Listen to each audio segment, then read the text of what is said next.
चलिए अब बात करते हैं औरंगजेब की कब्र पर मचे बवाल की। महाराष्ट्र में औरंगजेब की कब्र को लेकर घमासान मचा हुआ है। नागपुर में हुई हिंसा पूरी तरह से सुनियोजित थी। ये बात महाराष्ट्र के मुख्यमंत्री देवेंद्र फडणवीस ने विधानसभा में कही है। फडणवीस ने कहा कि पत्थर एक जगह जमा किए गए थे, पेट्रोल बम पहले से ही बनाकर रखे गए थे। हिंसा के दौरान उपद्रवियों ने कई गाड़ियों में आग लगा दी। इस दौरान पुलिस पर भी हमला किया गया। फडणवीस ने लोगों से शांति बनाए रखने की अपील की है और साथ ही ये भी कहा है कि हिंसा में शामिल उपद्रवियों के खिलाफ कड़ी कार्रवाई की जाएगी। 3 डीसीपी लेवलचे लोक या ठिकाणी जखमी झालेले आहेत आणि जसं मी सांगितलं की यातल्या एका डीसीपीवर तर थेट कुऱ्हाडीने वार हा त्या ठिकाणी करण्यात आलेला आहे। त्यामुळे निश्चितपणे याच्यामध्ये काही ना काही एक प्रकारे काही लोकांचा सुनियोजित पॅटर्न हा देखील त्या ठिकाणी दिसतो आहे। अशा लोकांना त्या ठिकाणी त्यांच्यावर कारवाई ही केलीच जाईल। आणि मी एक गोष्ट स्पष्टपणे सांगतो, पोलिसांवर ज्यांनी हल्ला केला असेल त्यांना काय झालं तरी सोडलं जाणार नाही।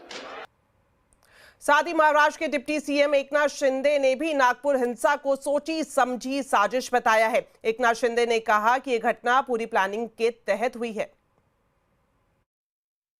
नागपुर में जो दुर्घटना हुई है बहुत ही दुर्भाग्यपूर्ण है।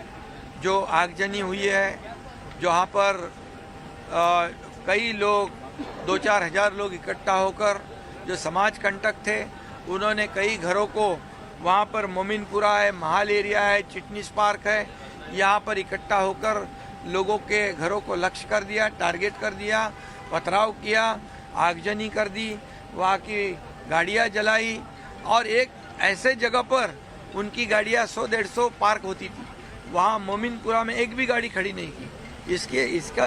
इसका मतलब ये होता है कि ये पूर्व नियोजित साजिश थी क्या, इसकी भी पुलिस तफ्तीश कर रही है।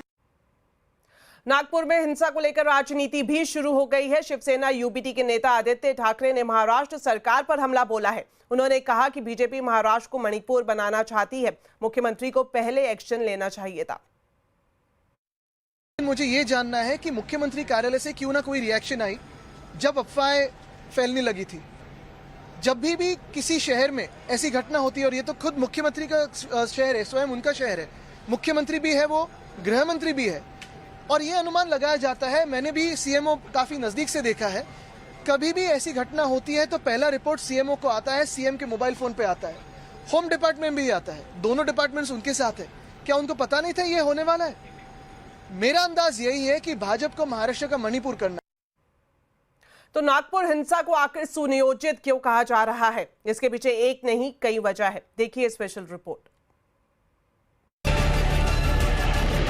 सोमवार का दिन ढलते ढलते नागपुर के कई इलाकों में एक अफवाह फैली और हवा में इस अफवाह के तैरते ही नागपुर के अलग अलग इलाके में हिंसा का दौर शुरू हो गया। उपद्रवियों का दल शहर को सुलगाने पर आमादा था। उन्हें रोकने के लिए सामने से पुलिस भी आई, लेकिन इन्होंने पुलिस पर पथराव शुरू कर दिया।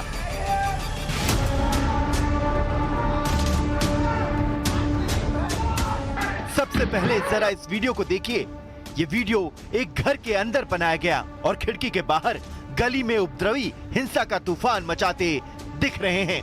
इनमें से ज्यादातर ने अपना चेहरा नकाब से ढक रखा है, लेकिन कुछ कैमरे की नजर से बच नहीं पाए। इन उपद्रवियों के हाथों में डंडे दिख रहे हैं और ये नारेबाजी करते हुए गली में दौड़ रहे हैं। अब सवाल है कि क्या हिंसा का प्लान पहले से तैयार था? अगर नहीं तो एक साथ इतने लोग लाठी डंडा लेकर कैसे पहुंच गए? उपद्रवी अपनी पहचान छुपाने के लिए पूरी तैयारी के साथ कैसे आए? जिन इलाकों की गलियों में उपद्रवी लोगों के बीच खौफ पैदा कर रहे थे, हिंसा की आग भड़का रहे थे, उन गलियों में रहने वाले चश्मदीदों की जुबानी सुनेंगे तो समझ आएगा कि हिंसा के वक्त का मंजर कैसा था। बहुत भयानक था वो माहौल। अभी भी आंखें ऐसे रोंगटे आ रहे हैं मेरे, और इतनी डरावनी है। दरवाजा था और अंदर घुसेंगे इस हिसाब से वो लोग और जम के लाते मार रहे थे।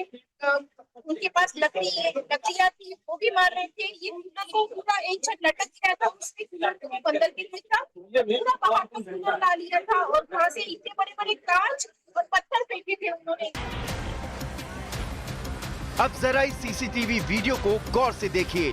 शाम के 7 बज रहे थे और उपद्रवियों की टोली ने इस मोहल्ले में अपना कब्जा जमा लिया था। उपद्रवी इत्मीनान से यहाँ खड़ी कारों में तोड़फोड़ करते दिख रहे हैं। कईयों के चेहरे ढके हैं और किसी ने दोनों हाथों में हॉकी स्टिक थाम रखी है। हिंसा करते इन लोगों को यहाँ न कोई रोकने वाला था न टोकने वाला।